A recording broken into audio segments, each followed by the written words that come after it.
You ready, no? Ang series natin ngayon is Kingdom of Heaven series. So, we call this the Beatitudes. I do agree na, alam niyo na ito, na-encounter niyo na yung Beatitudes. But I want you to learn. Maraming revelation binigay yung Lord sa akin sa pag-aaral ng ito. And Jesus was in Galilee. After niya na-receive yung empowerment of the Holy Spirit, he was in Galilee, he was in Bethsaida, he was in Magdala, he was in Chorazin, preaching that the kingdom of heaven is at hand. Tapos pumunta siya sa gilid ng Capernaum. He goes into a mount. It's called the Sermon of the Mount. Ang yung Beatitudes, portion to ng Sermon sa Mount. So I think this is 1, 2 days, 3 days, or 1 week na pag-preach ni Jesus doon. And sa Jewish custom, yung teacher umupo. Yung audience tumatayo. Baliktad sa atin. Yung teacher, nakatayo, tayo umupo. Pero in the time of Jesus, siya yung nakaupo. And Jesus was, famous na si Jesus. Nag-heal siya, nagka-cast out siya ng demons, signs and wonders, naging famous siya. Marami na yung chismis at saka balita doon sa kabila, sa Stavanger, sa Sandnes, na si Jesus ay nagpapagaling. And He is the Son of God. Ngayon, the multitudes sought Him. Ano po siya? Search, the multitudes search Him.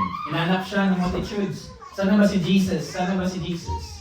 And Jesus teaching His disciples. Para dito sa atin. Jesus teaching us, no? So I want you to listen and focus on this kasi ito yung attitude ng pagiging Kingdom of Heaven citizen. Sabihin mo sa katabi mo, Kingdom of Heaven citizen. Kingdom of Heaven citizen. Nabati mo ba yung katabi mo? Nabati niyo na? Good morning, no? Amen. Praise God. So dapat, ang turo ni Jesus dito, dapat may ganito tayong attitude, code of ethics, attitude, Kingdom of Heaven attitude, not the world attitude. Right? Not the world attitude, but Kingdom of Heaven attitude. So, Jesus opened His mouth to preach. Alam mo si Jesus kapag mag-preach, walang microphone that time. So, ibig sabihin, He used His mouth. Ano po siya? Sumisigaw po siya. Strong to preach to people. Walang microphone that those days. Okay, okay na yan. Ito? Hindi na ako. So, He used a strong voice, no? Let's go, if you have your Bible, let's open it to Matthew 5, verse 1 to 12, no? Matthew 5, verse 1 to 12. Ano ba yung ina-expect nyo for today? Do you have expectancy for today? Yes. Amen. Amen? Revelation. Come on. Ano pa? Joy. Peace. Love. Rest. Di ba? Kasi wala kang tulog. Rest. Sa pagbabantay ng anak, ha? Ano pa? Restoration. God's presence. All of those things, ibibigay yun ng Lord sa atin. Amen? Healing. Come on. We do believe in that. Amen. So, let's go to verse 1. Now, when Jesus saw the crowds, nakita niya yung crowds, He went up on a mountainside and sat down. His disciples came to Him and He began to teach them. Bakit kaya tiniruan ni Jesus yung mga disciples at yung mga tao? Because when Jesus was being famous, yung kanyang mga disipulo, naging matigas na yung ulo. Some of the commentaries study says that they received money from the multitudes. Kasi kung titingnan mo yung Beatitudes, yung teaching ng Beatitudes is all about yung opposite ng ating character. Then meron doon sa second portion ng Sermon on the Mount now, do not judge. If your eye causes you to sin, pluck it out. Maraming teaching doon. But we're going to focus on Beatitudes. Ano bang Beatitudes? Meaning ng Beatitudes is blessings. Blessings para sa atin. Blessings. So in verse 3, sabi dito, blessed are the poor in spirit. Sabihin mo, poor in spirit. Poor in spirit. For theirs is the kingdom of heaven. For theirs is the kingdom of heaven. So, verse 4, blessed are those who mourn. Sabihin mo, mourn. Mourn. for they will be comforted. Huwag niyo na ulitin. Blessed are the meek, for they will inherit the earth. Verse 6, blessed are those who hunger and thirst for righteousness, for they will be filled. Blessed are the merciful, for they will be shown mercy. Blessed are the pure in heart, for they will see God. And blessed are the peacemakers, for they will be called children of God. Blessed are those who persecute because of righteousness, for theirs is the kingdom of heaven. Blessed are you when people insult you, persecute you, and falsely say all kinds of evil against you because of Jesus. Rejoice and be glad, because great is your reward in heaven. For in the same way they persecuted the prophets who were before you. So let's go to verse 3. Blessed are the poor in spirit. So before that, ito yung Beatitudes is blessings. Yung Beatitudes is the attitude that he or she should be. Dapat ito yung attitude na kailangan natin. And Beatitudes is a kingdom attitude. Kingdom of heaven attitude. Not the worldly attitude, no? So, ang first portion, ito lahat to Sermon of the Mount siya. And, ang total meaning at saka yung total lesson nito ng Beatitudes is all about faithful obedience mo kay God. Kasi chine-check ni God yung heart. Always. Faithful obedience natin kay Lord as we have this para ma-transform yung life natin at saka yung nation natin. This year, we're praying that we're going to have mission in Estonia, no? So, we're praying that God will send me going to Estonia to preach the gospel. And also, this coming June, we're going to a conference in Germany to ask God to equip us in Germany, no? So, may i-charge ako sa inyo kung paano gagawin yung Sunday service at saka I will choose someone na mag-preach na sa atin. Okay? The Beatitudes is a teaching of Jesus, no? Kasi contrast, yung religious leader yung always yung ni Jesus, yung kalaban ni Jesus dito. Kino-contrast niya yung religious to religious. Many some of us are religious, many people are religious, pero yung attitude magkasalungat. But we don't judge them, we love them. Amen? So yung lessons natin sa poor in the spirit, you must be poor in the spirit. Anong ibig sabihin? Hindi mo kaya sa sarili mo. You need God. You need to take the pride and the boast na hindi mo kaya sa sarili mo. You need God. You need to be poor. Kita mo yung example, yung mga beggars sa Stavanger. Yung mga mga Romanian beggars. So one time tinulungan ko sila, binigyan ko ng pagkain at finish ko si Jesus sa kanila. Ayaw nila accept si Jesus. Gusto nila pera. They would rather choose pera than Jesus. So it means that they are not poor in spirit. They are full of pride and yung dependence sa sarili. Dapat kapag maging poor in spirit tayo, dapat tanggalin natin yung pride at saka independence sa sarili. Dapat maging poor tayo na, Lord, I am poor in spirit. Fill me. Kasi sabi dito, for theirs is the kingdom of heaven. Poor in spirit, you have nothing, walang-wala ka talaga, and you only need God. Ito yung prerequisite sa kingdom of heaven. We need to be poor in spirit. Have you experienced being poor in spirit? Parang, Lord, ano ba ito? Parang hindi ko mapabili yung presence mo. I need your spirit. I need your presence, Lord. Dapat natin, i-confess natin kay Lord, genuinely na kailangan mo talaga siya. We need to be humble, no? So, ang worldly values, ang opposite ng poor in the spirit is yung pride. Kapag meron kang pride, ibig sabihin, hindi mo kailangan ng Diyos. Amen? Because you depend on yourself. So, critical to sa atin na dapat magkaroon tayo ng dependency with God, with being poor in the spirit. Parang mainit ata. Hindi na. So, it's patay na. Nakaiting. Hindi. Patay na to. Oh, it's the Spirit of God that is in this place. Amen? So, paano natin ma-develop yung poor in the spirit attitude? Paano natin ma-develop? So, let's go to James 4:7 to 10. Para ma-develop ang poor in the spirit na attitude, dapat kailangan natin isabit yung sarili natin sa Diyos. Submit yourselves to God. Resist the devil and he will flee from you. Come near to God. Submit to God and come close to God. And he will come near to you. So, ikaw ang lalapit sa Diyos, hindi yung ang Diyos lalapit sa iyo. Okay? So, sometimes mayroon kayong mga analytical na, okay, kung mahal naman ako ng Diyos, lalapit siya sa akin. No, that is pride. You need to take that and you need to go to Jesus. Amen? Tayo talaga ang pupunta sa Diyos. Wash your hands, you sinners, and purify your hearts, you double-minded.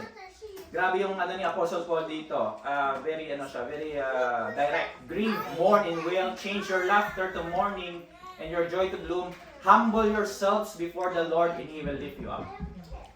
Kasi kapag nasa harap na natin yung Creator, hindi na natin kailangan mag-pride sa Kanya. Kasi we are dust in Him. We need to humble ourselves to Him. So dapat magkaroon tayo ng poor in spirit attitude. Amen? Tapos para ma-develop ito, simple. Submit to God. Go near to God. Pray. Read the Word of God.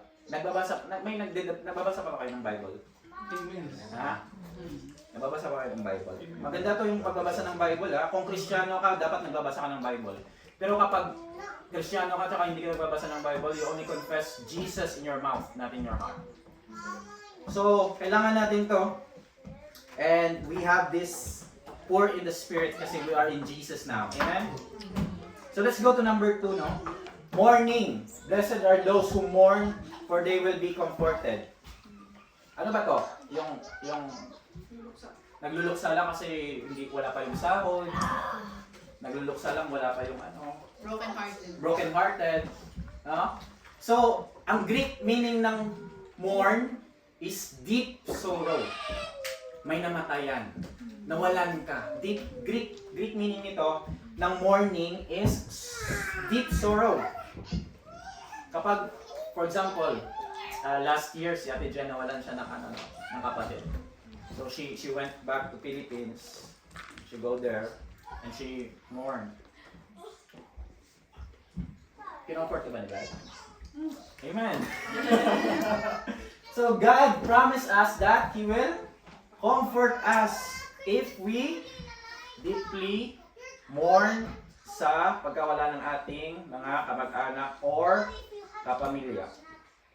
Isa pa, i-comfort tayo ni God if we mourn for our sin. For example, naka-cause tayo ng matinding kasalanan. Actually, lahat ng kasalanan, maliit o malaki, parehas lang yan in the eyes of God. Walang malaki o saka maliit sa Kanya. For example, hindi ka man nakapatay ng tao, pero you feel angry to your fellow brothers and sisters. That is also a sin to God. And if we feel mourn of that, God promised na i-comfort niya tayo.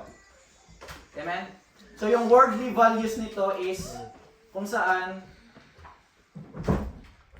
hindi na tayo nagre-repent ng kasalanan natin.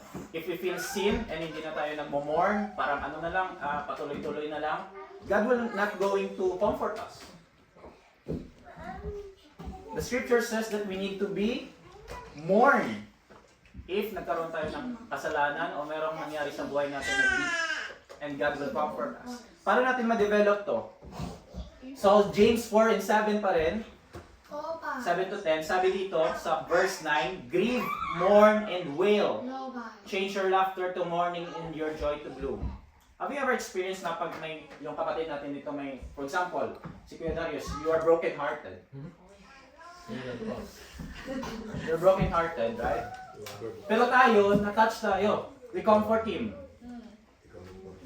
Because God is teaching us how to mourn. Right? But if someone may namatayan dito, all of us, we're going to feel what our brothers and sisters feel. Dapat magdalamhati tayo. Nature na sa atin yun. But we need to and we have to. Amen? Para i-comfort tayo ni God. Kasi kapag dinidevelop natin to, alam na natin mag-comfort sa kapwa natin. Have you ever experienced na kinomfort mo yung friend mo dahil iniwan siya ng boyfriend niya o ng girlfriend niya, di ba? Kino-comfort mo siya. Because you feel comfort of others. Comfort of God. So that's why we need to comfort others also. Pero here's the revelation. Kapag nagmo-mourn ka at nahihirapan ka na kapatid, tsaka umiiyak ka, call the name of Jesus. Call the name of Jesus. Because if you call the name of Jesus, the Father God will going to embrace you. The Father God will comfort you. The Father God will say to you that I am here for you. Call Him. Call God. Call Him. Always. God will going to say, I am here for you and I will comfort you. Amen? So, tapos na tayo dun sa poor in the spirit, mourn. Third tayo, sa meek. Ano ba yung meek para sa inyo? Humble. No? So, meek, yung Greek meaning ng meek is balance. For example, si Dan, napakalaking tao. O si Aramina, napakalaking tao. He has strong strength.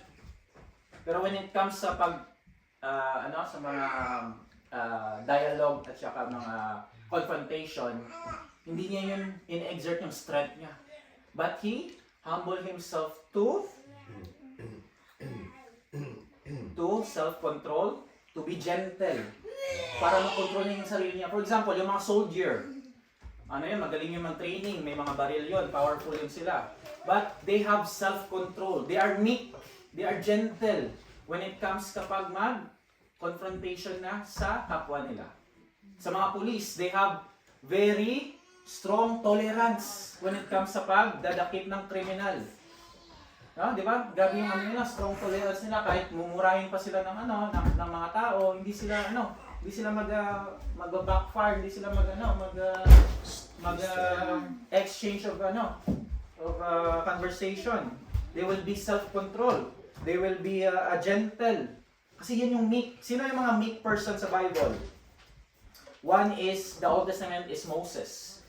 Moses is used by God very powerful. But the Bible says that Moses is the meekest person in Israel.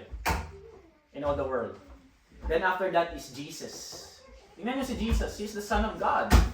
Pero grabe. He's not using His power para, ipunish ka sa sin mo. He's very gentle and loving. And self-control. Amen. So, one example nito is sa pagtatalo ng mag-asawa. Sino ba yung meek sa mag-asawa? Lalaki, babae? Ikaw. Meek. Meek. Sa mag-asawa? Hindi pa kayo mag-asawa. Ano pa kayo? So, dapat, each one of you, or both of you have self-control. Meek, gentle pa rin. Kasi yung babae, fragile. Kapag ang lalaki, hindi meek, at saka magbitaw lang ng salita na konti maliit, para sa kanila, masakit na yun. Totoo ba, girls? Para mas maraming babae. Totoo ba? Para mas mabibigyan mo Hindi ba? ako nagsasalita. So dapat tayo, pero equal tayo, babae at saka lalaki. Dapat, both of us are going to meet. For example, kayong mga babae, some of you have words na binibigay sa mga partner niyo.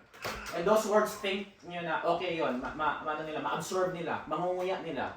Pero there are some words also, for example, na maybe ang mga lalaki, they don't feel good at that moment. And they receive that kind of word. They feel pain also. They have heart also. May heart din kami. Binamay yung sarili ko. May heart din kami. Masasaktan din. Pinagdadaanan na. So that's why both of us dapat meek din sa isa't isa. Gentle, no? Kasi nasasaktan din tayo.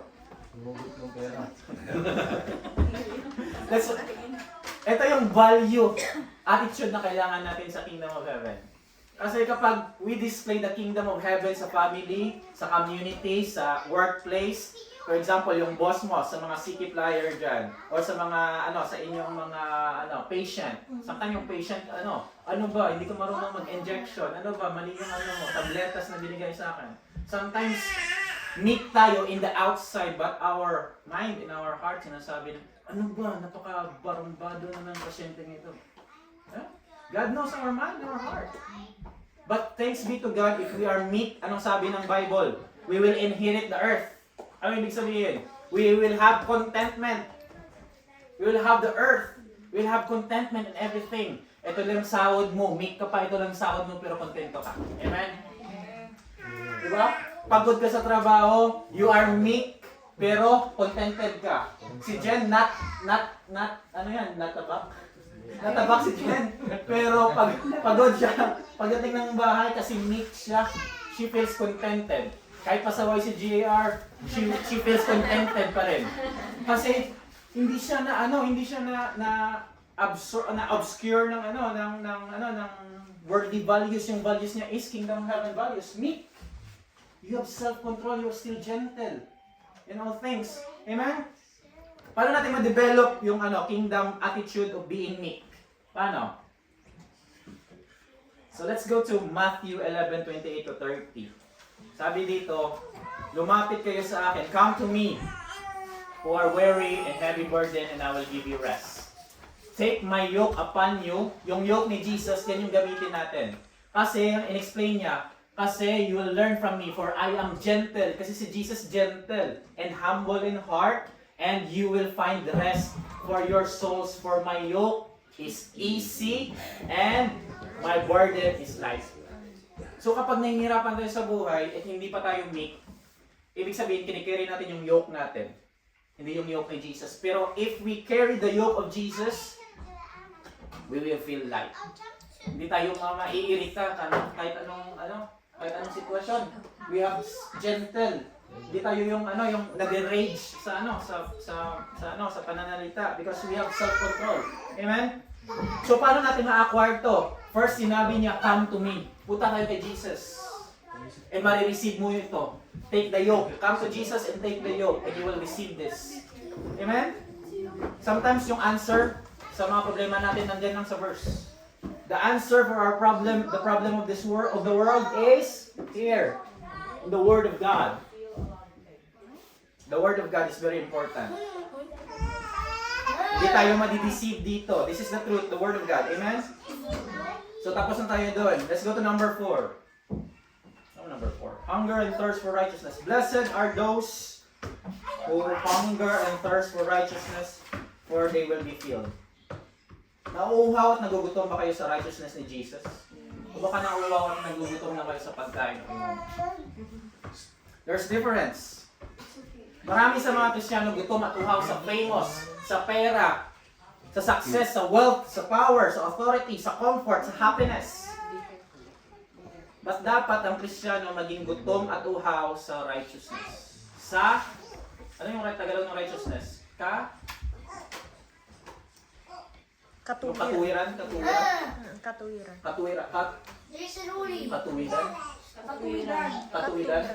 Righteousness. That we are matuwid. Always sarap ng Diyos. We are matuwid sa always. Kasi yung meaning ng hunger and thirst, yung Greek meaning niyan is extreme hunger, extreme thirst. Na kung saan hindi ka nakakahanap ng kahit anong inom mo ng tubig, hindi ka pa rin nabubusog, nafe-feel. Kahit anong kain ng kain mo, hindi ka pa rin mabubusog. Kasi mali yung goal natin sa hungerness. Dapat ang hunger natin is righteousness. So sometimes sa trabaho, pag uwi mo, feel mo pagod ka, di ba? Kasi you are bound of the world, of the worldly customs.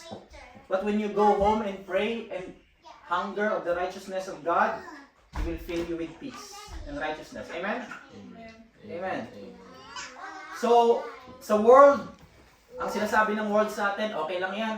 Pursue mo yung personal needs mo. Okay lang yan.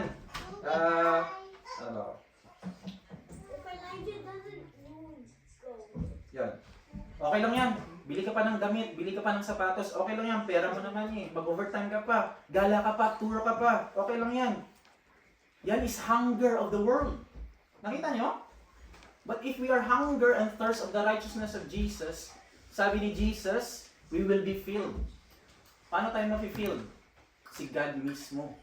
Yung righteousness ni God nasa sa atin. Amen? We should be hunger of the righteousness of God araw-araw, kapatid. Dapat, Lord, uhaw ako at gutom sa holiness mo.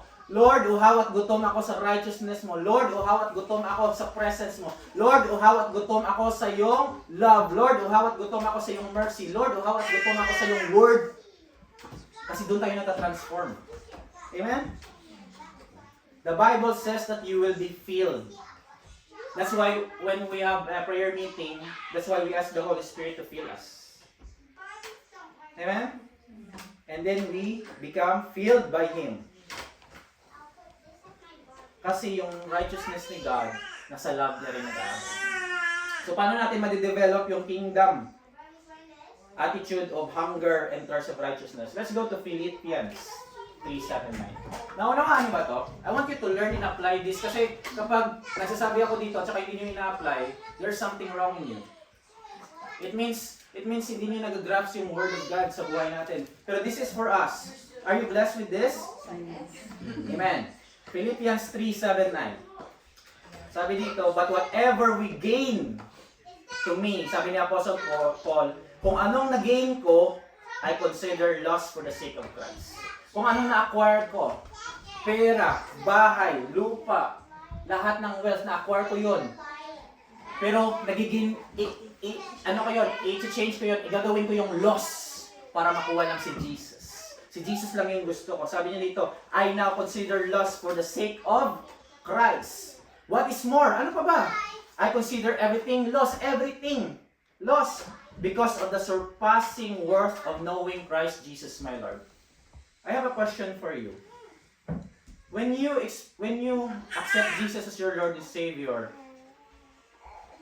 ano nangyari sa buhay niyo? Ano nangyari? Nagbago. It means that you are no longer in sin. And you're reading the Word of God, you meditate on the Word of God, you pray. Yan yung nagiging natin if we have Jesus. Na-notice nyo ba sa buhay nyo? Natatransform ka. Ayaw mo na yung friends mo na puro chismis. Ayaw mo na yung friends mo na puro palainom. Puro gala, puro bar. Gusto mo lang ngayon with Christian friends. Na-notice nyo ba? Because God is transforming you. Remember niyo yung Bible para makapunta sa langit, narrow road. Makitid ang daan. Hindi pwedeng naka-Kristo ka tapos may mga bagahe ka. You cannot enter the narrow road. Dapat iwan mo yan and choose Christ alone. Choose Jesus alone. Amen? Remember Judas, he was a disciple, but he never went to heaven. Right? He knows how to pray. I do believe he reads the Torah. But he didn't went to heaven. Because the way to eternal life is Jesus' narrow road. Sabi ng Bible, if you will be my disciple, take up the cross and follow me. Sabi ko, alam mo ba, I experience every day in my life. Araw-araw, pumunta ako sa work. Lord, bakit ganito? Nagkakasala na naman ako. I don't want to go to sin. I want to be holy every day. I want to devote my life to you. Tingnan mo yung mga karakter sa Bible. Bakit na sila nakapunta sa langit? Because they are devoted their life to Jesus. Tingnan mo yung mga apostles at sa mga disciples. Kaya nga sinasabi ni Jesus sa atin, you will be my disciple. Dapat maging disipulo tayo. Amen? Amen. This is an encouragement sa atin. Sabi niya Apostle Paul, I consider them garbage. Lahat ng na-acquire niya daw, garbage. That I may gain Christ and be found in Him. Not having righteousness of my own that comes from the law, but which is through faith in Christ, the righteousness that comes from God on basis of faith. Kasi if we don't teach about repentance and holiness, and puro lang tayo gospel of blessings, gospel of prosperity, puro lang tayo, hindi tayo nag-aako sa sarili rin na nagkasala tayo, we need God. Hindi tayo matatransform. Amen? Let's go to number 5. Blessed are the merciful, for they will be shown mercy. Are you merciful? Amen. Sometimes kami mga lalaki sometimes nagkakasala kami sa mga asawa namin. Ay, di ka kasama na. And I ask you, women of God, to show mercy on us. And same with us, do you know? Always. Always. So, i-bless daw ni God ang merciful. If, ano yung context nito? If nag-show tayo ng mercy, makaka-receive din tayo ng mercy. Amen? Amen.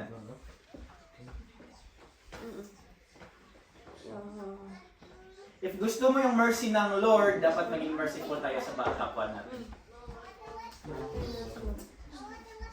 If mahina yung katabi mo at saka poor siya, wala siyang pera, wala siyang pagkain, show mercy.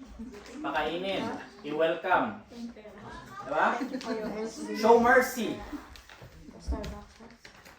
Kapag nagluluksa, kapag heartbroken, show mercy, comfort them.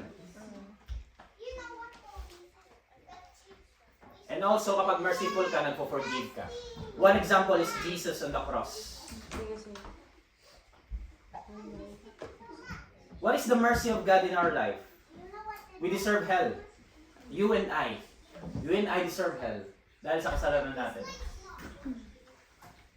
Think about yung mga kasalanan natin in the past. Marami tayong kasalanan. I think I will count my sin billions. I am justified guilty sa harap ng Panginoon. Pero grabe yung mercy niyo, no? Alam mo kung ano mercy ng Lord? Tinanggal niya yung parusa ng hell sa buhay natin. Hindi natin deserve. Yun. Deserve natin pumunta doon. Ba't tinanggal niya? Yan yung mercy ng Lord. Tinanggal niya yung punishment. Alam mo kung saan niya nilagay yung punishment? Dapat kasi yung hell sa atin yun. Yung death and sin sa atin yun. Alam mo ba kung saan niya nilagay yung punishment natin? Kay Jesus sa cross. Kay Jesus sa cross. Always. Sabi ng Bible, He was no sin, and He became sin for us to become the righteousness of God. Si Jesus na walang sin, yung sin natin napunta kay Jesus para siya yung maging punishment sa mga punishment natin. Para yung righteousness ni Jesus masa sa atin. Amen? Kasi kapag alam mo yung truth na ito, nako, hindi na kayo matatalo ng kaaway if you know your authority with God. Amen? Okay pa ba kayo? Alam ko pagod kayo. But we need this. We need our soul to receive this. Alam mo ba kapag merciful ka, ibibigyan ka rin ng mercy ng Lord. Grabe yung parusa sa atin. Death talaga. But thanks be to God, no? Are you thankful to Jesus? Amen. Amen. So paano natin ma-develop yung kingdom attitude of merciful? Let's go to Ephesians 5:1 and 2. Sabi dito, therefore be imitators of God as dear children and walk in love as Christ also has loved us and given Himself for us, an offering and a sacrifice to God for a sweetest smelling aroma. Dapat natin imitate si Jesus. Walk in love. Love pa rin. Kahit hate ka ng katabi mo, love mo pa rin siya. I-love mo pa rin. Yun yung sabi ng Bible. I-love mo pa rin sila. Remember Jesus? Pinako siya ng mga Roman soldier. Si Jesus, hinil niya yung tao, multitudes. But yung multitudes nagsabi, crucify Him. Crucify Jesus. Instead of hate yung ginawa ni Jesus, alam mo kanong ginawa ni Jesus? Love. So dapat ganun din tayo as a child of God. We should love. Amen? Hindi yung magkaroon tayo ng partner sa buhay. Iba yung love na ito. Love na ito is even hurt ka, Kuya Darius, hinurt ka ng past mo, but you still love them. You forgive them. Dapat magkaroon tayo ng ganito. This is the kingdom attitude, no? And I know some of you, meron kayong friend, one friend, na pagdating mo dito sa Norway, close kayo. Sino nagkaroon nun? Marami, di ba? Pero saan na sila ngayon? They depart. Diyan pa rin? Daddy Mitch. They depart. Si Jen. You know why? You know why? Because there is something that separates love, and that is hate. But if we have love, even though nag-depart sila, we will still love them. Kahit hindi na kayo connected. Amen? Kahit hindi na kayo nag-friendship again, love mo pa rin sila. Pero huwag mo silang iwasan. I know some of you kapag nakita niyo sila sa Starbucks, iiwas kayo. Kaya unfriend nyo sa Facebook, wag. Continue lang, show them who Jesus is. Amen? Iba black? Ilang friend. I-love pa rin natin sila. Amen? Yan dapat tayo. So meron na lang akong 3 points na lang para bago magtapos. So number 6 is blessed are the pure in heart for they will see God. Ito yung mahirap. How to have a pure heart. How to have a pure heart. Every day, kapag umuwi ako, nagpe-pray ako. Lord, examine my heart. Marami pang, kung sa Bisaya, paugaw. Marami pang dumi sa heart ko. I always pray na, Lord, examine me, check my heart, Lord. Ano pa bang dapat na gawin? Ano pang dapat pumpunuhin? Ano pang dapat gawin sa heart ko? So, ang meaning ng pure in heart is pure, honest, blameless, true, genuine, spotless, never sin. Pero hindi tayo nito. Wala tayo nito. Amen? Kasi we sin. But I want to give you encouragement. We can have a pure heart through the blood of Jesus.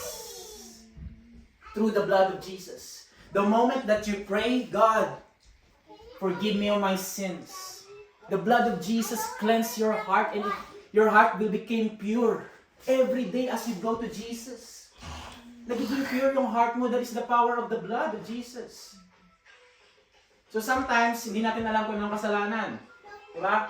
Sometimes, bigyan ko kayo ng example ng mga kasalanan. Sometimes, ako din, nag-iisip ako sa kapwa ko ng masama.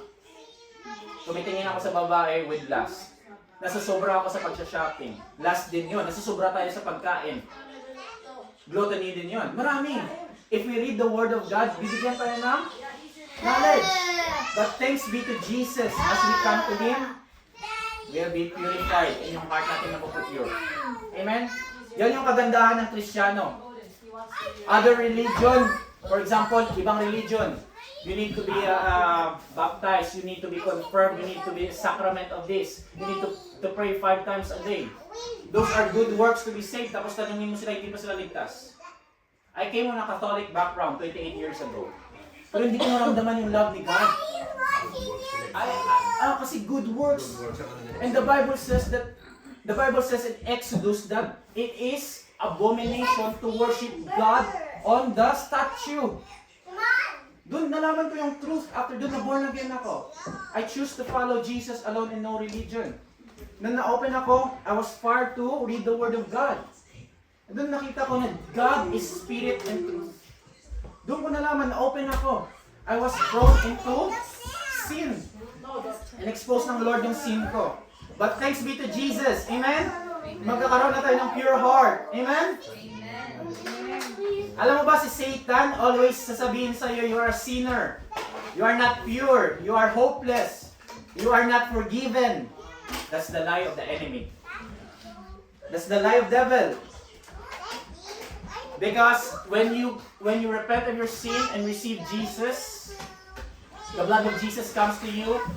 The Word of God says that you are clean, that you are pure, that you are spotless, that you are blameless, that you are holy. Amen. You are holy, kapatid. You are clean by the blood of Jesus. You're forgiven. You are blameless. So don't worry about that. Jesus already forgave you on the cross. Amen? Hallelujah. This is a very good truth na na-receive natin.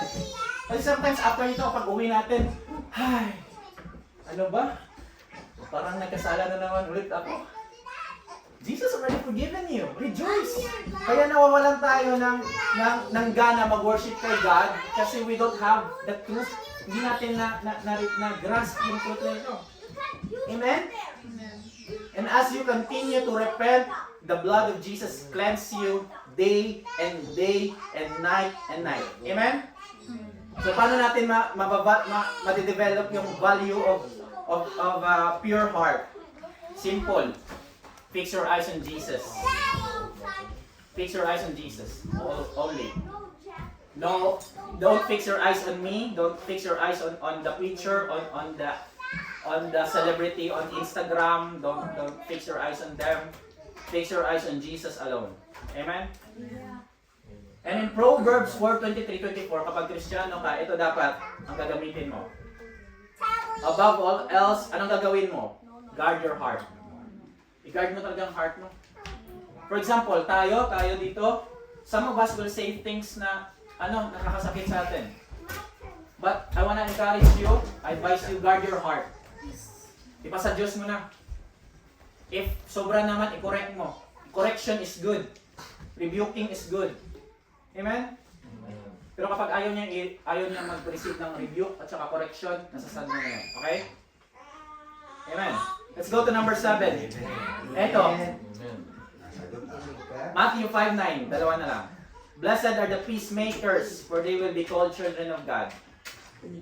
Kapag nagpi-peace, hindi to peace be with you Kapag you create a reconciliation, yung ginawa ng Papa ni Kat, he created a reconciliation sa kanyang kapatid. Sabi ng Bible, you will be called as children of God. Amen? Hindi ka na children ng nanay mo. Children ka na ni God. It's a great privilege to become a child of God. Hello, you're a child of God. God is powerful and you are His child. God is an overcomer and you become an overcomer. So sometimes, i-grasp natin yan. Paano tayo magkakaroon ng magiging peacemaker? Paano? This is a revelation for us. Sometimes, we avoid conflict as a Christian, right? Ayaw natin ng conflict. Kung pwede lang, puro love na lang, peace, di ba? Pero conflict is help us to grow. Para ma-avoid ang conflict, alam mo kung anong gawin mo? Don't distance yourself. Approach the conflict with love. Amen? Ano nangyari sa papanikan sa kapatid? They restored. Peace was created. Amen. And one way to accomplish na pagiging peacemaker is to share the gospel. Anong sabi dito?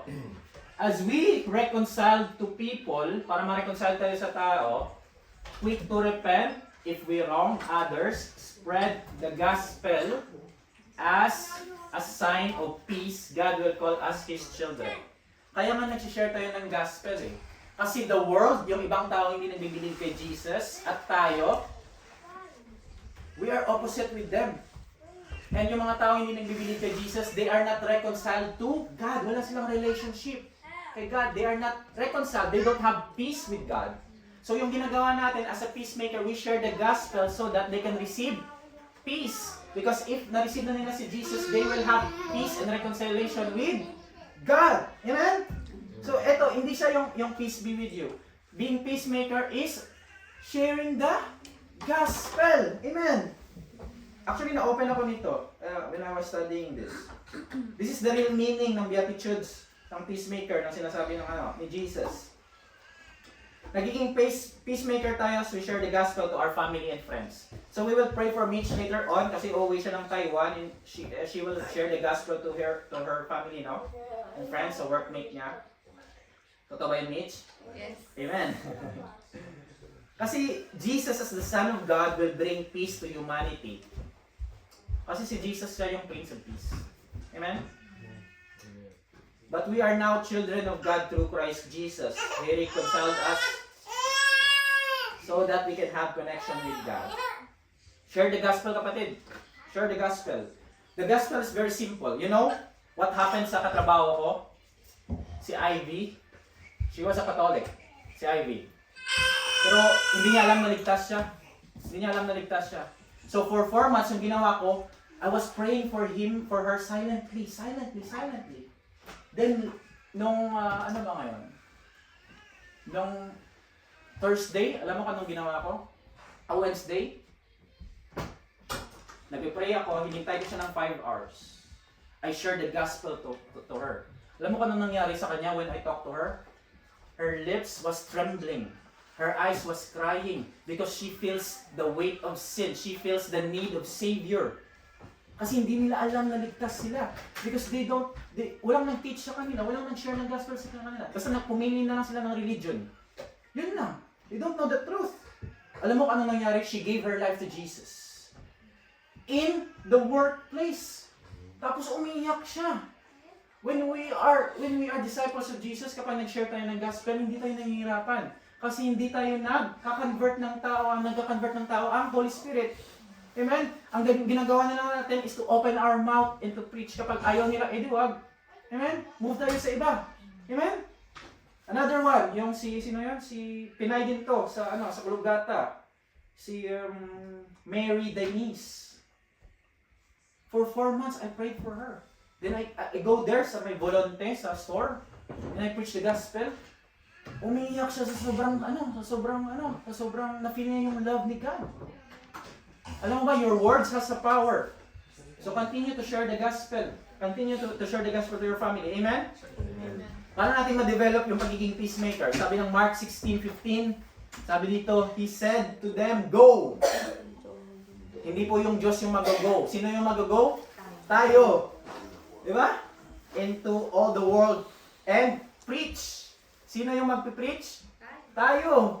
Open, ang meaning ng preach is open your mouth. The gospel. Yan yung command ni God sa atin. Hindi tayo kinuman ni God para mag-debate. Hindi tayo kinuman ni God para mag-judge sa other tao. Hindi tayo kinuman ni God para mag-hate. Hindi natin responsibility na sa tao yung mag-convert. Yung gagawin lang natin is to go and preach. Yun lang. Amen? Amen. So, here in Stavanger, meron tayong revival na nangyayari. Lahat kami sa other churches, we gathered every Friday to share the gospel. Meron kaming 12 kami, matatanda na to. But they are in love with Jesus. In love with Jesus, mga Norwegian, mga American, they're in love with Jesus. If i-reject sila ng mga tao, okay lang, they smile. They are happy. Amen. So number 8 is, last na ito, persecuted. Na-experience nyo na ba na ma-persecute? Ha? Kapag nag-share kayo. Ito, applicable to kapag nag-share ka ng gospel. Dito siya applicable na, hinate ka ng, ng friend mo, pinersecute ka ng kapatid, ng friend mo. Hindi. This is applicable when you follow Jesus. The world will hate you because pinalo mo si Jesus. The world will not gonna love you. Sino dito yung friends mo is still friends mo na? Still friends mo pa rin ngayon kahit pinalo mo si Jesus? Ikaw. Meron yung purpose. You need to share the gospel to them. But mostly ako, yung kapatid ko, yung relatives ko, friends ko sa Philippines, hindi na kami friends. Kapag every time they go to me, I will talk about Jesus. Hindi na nila ako nire-replyan.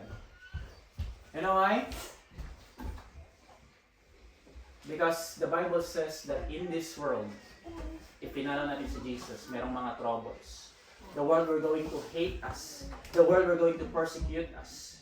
So, basahin natin. Blessed are those who are persecuted because of righteousness, for theirs is the kingdom of heaven. Blessed are you when people insult you, persecute you, and falsely say all kinds of evil against you. Because of me, because of Jesus. So kapag pinipersecute ka, anong sabi ng verse 12? Rejoice and be glad, because great is your reward in heaven. Kaya tayo nagsishare ng gospel dahil yung reward natin is nasa langit.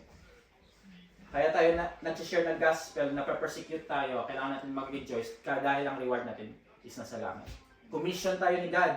Commission, ibig sabihin may reward. And isang reward na natanggap natin is si Lord. Papuntang langit. Righteousness. Maraming blessing pagiging Kristiyano. Yung Kristiyano hindi siya puro rules na, okay, bawal ka kapag gabi dito, bawal ka sa bar, bawal ka mag-inom, bawal ka ng ganito. Hindi yun. Maraming blessings. What is? To praise God, to appreciate the beauty of the nature, to feel peace when you sleep. Amen. Lahat yung benefit ng pagiging Kristiyano. Amen. Do you absorb everything or not so? Amen. Amen. Amen. Amen. Praise God, no? The Bible says that as you follow Jesus, may hate tayo, mamamak tayo, may insult tayo, mapapersecute tayo. As we follow Jesus and became a disciple of Jesus, we will experience the same. They will hurt us. They will hate us. Pero hindi yung tao yung kalaban natin. Alam mo sino kalaban natin? Si Satanas. Si Satanas ang kalaban natin. Ang gagawin natin is to forgive them and love them. Just continue to forgive other people and show them the love of Jesus. Just continue to show mercy. Just continue to be forgiver. Just be continue to show peace to them. Just be continue to share the gospel to them. Just continue to invite them. Marami dito sa church natin, dati 60 tayo, ngayon wala na yung iba, di ba? Mostly. Kasi hindi sila makalakad sa nilalakad natin. Kasi lumalakad na tayo sa holiness ni God. Have you experienced na parang ano na tayo, parang yung dati na ginagawa mo, hindi mo na ginagawa ngayon? Amen? Amen? Kasi God is transforming you into holiness. Amen? Rejoice! Let's welcome the worship team. Can we stand up now?